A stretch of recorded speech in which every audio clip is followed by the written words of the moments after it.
All right, so now all we're going to do is confirm the mid-segment theorem to be true again through another problem like we just did, except it's a different triangle. All right, so we have this triangle. Let's make sure we label our points correctly, which that's A, that's B, and that's C. All right, so again, let's go ahead and practice using the distance formula, okay? Distance formula comes up a lot. I know we have the Pythagorean theorem shortcut, which works almost all the time, or many of the times, but it doesn't work every single time. What I really like about the distance formula, well, there's a lot of things I like about the distance formula. It helps practice your arithmetic skills, your order of operations. The distance formula always works. So when doing the distance formula, we must remember x1 minus x sub 2 squared plus y sub 1 minus y sub 2 squared. All right, some common mistakes. Students forget the plus between.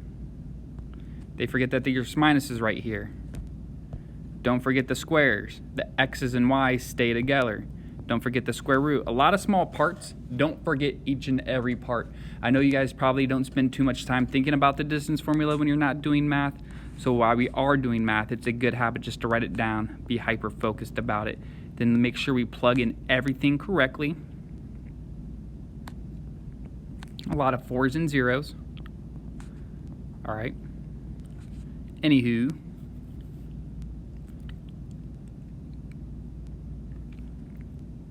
after we plug in things correctly, it's just making sure we do the order of operations correctly. Parentheses, so 0 minus 4, negative 4. 4 minus 0, 4.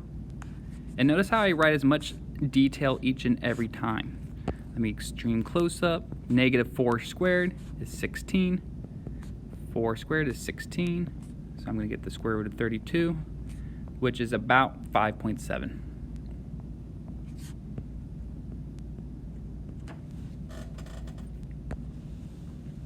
All right. So that was a lot of work. I understand that. We're going to do the same thing now, but we're going to do it for BC. All right, and labeling these points, I'll keep B as x sub 2, y sub 2, but this time, actually, let me think. We're not going to do BC. Psych, we're going to do AC. We're going to do AC, because we can count the length of BC. I'm going to call this x sub 2, y sub 2. So AC is going to equal the square root of, again, let's write out the distance formula. Maybe you don't even listen to me right now and you're writing the distance formula out by yourself. Don't even look at this, what I'm writing down, and then you could pause it, check your work, and make sure you know the distance formula by heart. Just good to know things. I know we can always Google things, but it's powerful to know things from heart. To be able to recall, retain, store information into your brain. Important life skills. All right. Now as we're plugging it in, now I'm simplifying things, such as we have a minus negative 6, so I'm going to write 0 plus 6. All right, so all I did was clean things up. Remember the distance formula? Now I'm plug things in, now I cleaned it up. Now, a bunch of easy computations, but there's so much of them you might trip up. Just like walking, it's very easy to walk, but people still trip. All right, such as 0 plus 6 is 6, 0 minus 4 is 4. 6 squared is 36, 4 squared is 16. Oops, see, I even wrote a square on accident. I know you know this stuff, but sometimes you just accidentally brain fart. We're all human, except me. I'm actually a robot. 7.2-ish. All right, distance formula. Hopefully you've mastered it by now. And then BC, you can count it, and it's easily 10. Horizontal, vertical lines, count them. All right, now we're going to find the slopes of stuff. So let's just use the things we already did. Like, I'm going to find the slope of AB is equal to y sub 2 minus y sub 1 over x sub 2 minus x sub 1.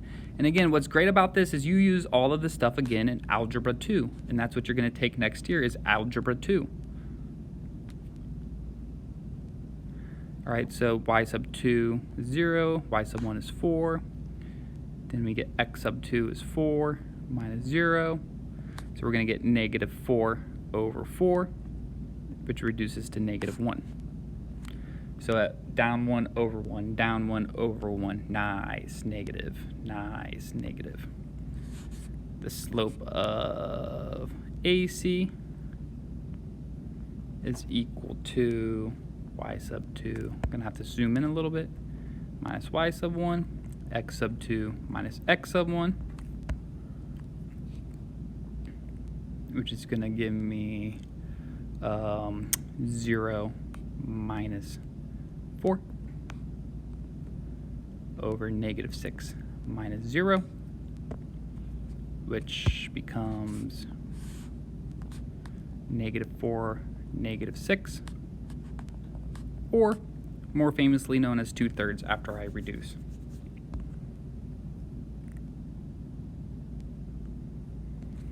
And then also looking at the slope, this is 0 fun. This is 0 fun. It's a slope of 0. All right. Intense stuff right now, but I like it. I like it. I'll pause here for a second, make sure you got everything written down.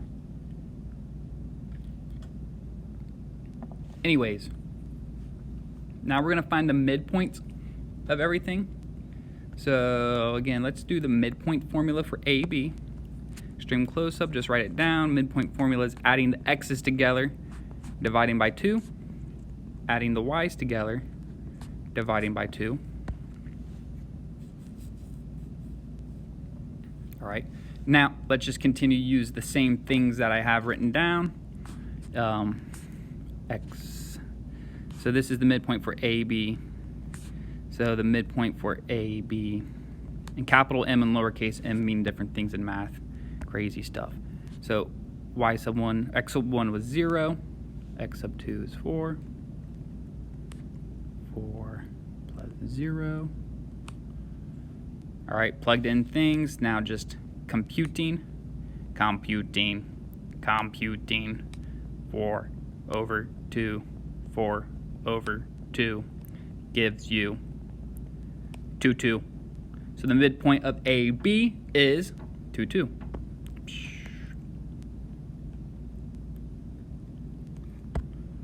All right. And again, let's do the same exact thing for AC. So this would be the midpoint for AC, writing out the formula.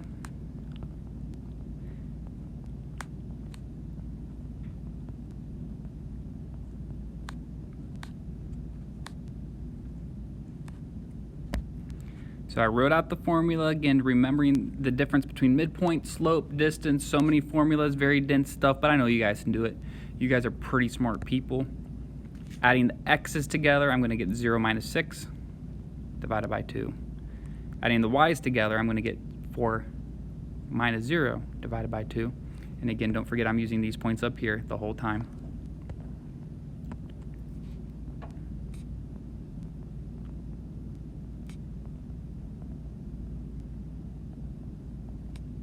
And now I'm just doing the computations, simplifying a little bit, but I get negative 3, 2. Intense stuff. So now I'm going to go ahead and plot that and call that lowercase b. And then we have this is a length of 10.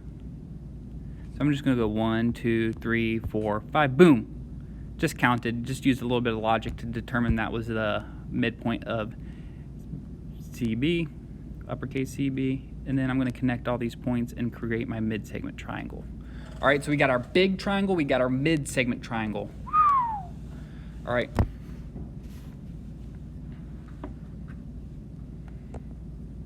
We're going to delete that part. We're just going to do radicals. Anywho, find the lengths of AB, BC, and AC. All right. Let's go ahead and do this. We did the distance formula, but now let's go ahead and just create some right triangles and use Pythagorean theorem shortcut. Pythagorean theorem shortcut, I know you guys probably like that better. So AB, we'll use pink.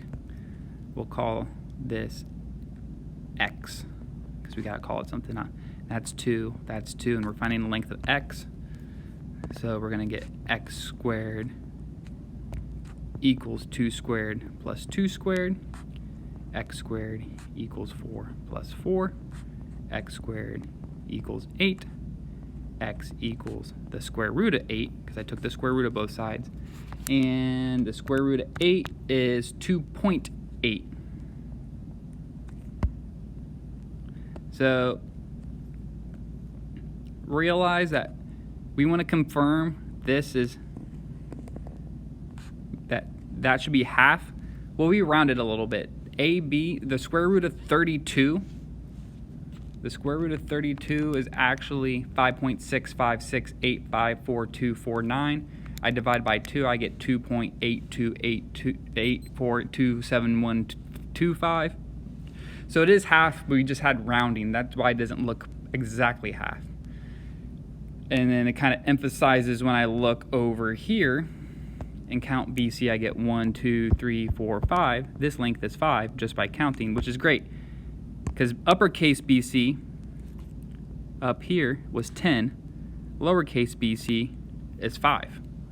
All right, so we can see, yes, that's half. Great stuff. And then we'll find this other part, create a right triangle right here. We'll call this y because you got to call it something, 3 and 2. So Pythagorean theorem shortcut over here is going to give me y squared equals 3 squared plus 2 squared. Y squared equals 9 plus 4. Y squared equals 13. Taking the square root of both sides, I'm going to get y equals the square root of 13, which is about 3.6. So with rounding, it appears that the way we rounded that there's no errors, but 7.2 is and 3.6, yes, half. So we confirmed half its length. Yay! Half mid segments, half the length. Yes. All right, now finding the slopes. We used the slope formula last time. We're going to clean it up and make it easier and just count. All right, like the slope of AB is down 2 over 2. So the slope of AB down 2 over 2. Remember, it's rise over run, which reduces to -1. So we get -1 and -1, which is appearing to be the same, which means they're parallel. Yippee. Let's keep going just to make sure we're really good at math. The slope of BC is, this is 0 fun. This is 0 fun. This is 0 fun. And then the slope of AC is, oh gosh, I hope it's 2/3. Well, from here to here, we're up 2 over 3. So the rise of run, 2 over 3. So it's half the length, and it be parallel. All right. So intense stuff. Don't be too scared. We're going to scale it really far back in the next video.